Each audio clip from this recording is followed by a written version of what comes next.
Alright, this is my first time reviewing a manga chapter in my videos, and I think JoJolands chapter 38 was a movie, so I doubt any other future chapter would be better to start with than this one. So, let's get right into it. So we begin where we started off last chapter with Dragona removing the stand user's eyes and mouth, and Jodio beginning to run over in order to help Dragona bring the stand user to a discreet spot since they were in quite the crowded place. Somehow, I don't get how nobody else noticed this, but, I guess they're all stupid. The bystanders, that is. The pair move into an empty nearby restroom to interrogate the man, and Jodio delivers a gut punch to him, while Dragona gives back the mouth under this threat that if the man does not answer their questions, she will feed the man's eyes to a flamingo, just like she said last chapter. I'm pretty surprised Jodio went straight to violence, since we know he's calm and collected most of the time. But after the man targeted Usagi and his family, and tortured the gang, in retrospect, it's pretty understandable. The man says not to underestimate him and that he'd kill Dragona's mother. But Dragona quickly shuts this down by giving him an absolute gut punch, just like Jodio did, just much more, violent. Dragona asks the man, "Who do you work for?" Now, it never even occurred to me that the cybercriminal could be working for someone. I just assumed the villain encountered Usagi's mom due to the proven claim that stand users are attracted to each other. The villain seems to stutter before saying, and look out for this bombshell, he works for a gang called Passione. I know, this is an absolutely wild bombshell. The parallels to part 5 are actually crazy.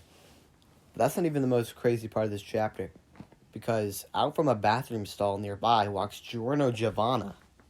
This part is absolutely wild to see. It's a bombshell by Rocky. Giorno looks the exact same as he did at the end of Golden Wind, and you can't make up of how much a shock this is. We can only imagine the reasons that Giorno and his subordinate are here. Also, it's just amazing to see Giorno in one of Araki's works again. Next, Giorno whips out his stand 200 balloons. It's been so long since we've seen 200 balloons, and it's so refreshing to see them in Araki's new art style. The last time we saw them was way back in part 5 before it became 200 Balloons Requiem. So it seems that Giorno can actually control whether his stand is in its Requiem form or not. And before Jodio and Dragona can even react to this, the entire bathroom that the team are in inflates and explodes. It seems that Giorno's golem experience has had a massive power-up since chapter 19. Because I doubt Giorno prepped this entire bathroom. I think this is just from him touching the ground with his 200 balloons. So we cut to Jodio digging out of the rubble. And who does he meet eyes with but an awesome looking new character on stand? We know this character is named because at the end of the chapter they say it. But their name is Diavolo. And their stand is called Queen Crimson. Now this character just rushes at Giorno, and that's where the chapter ends, unfortunately. So I think I'll just close off my thoughts real quick.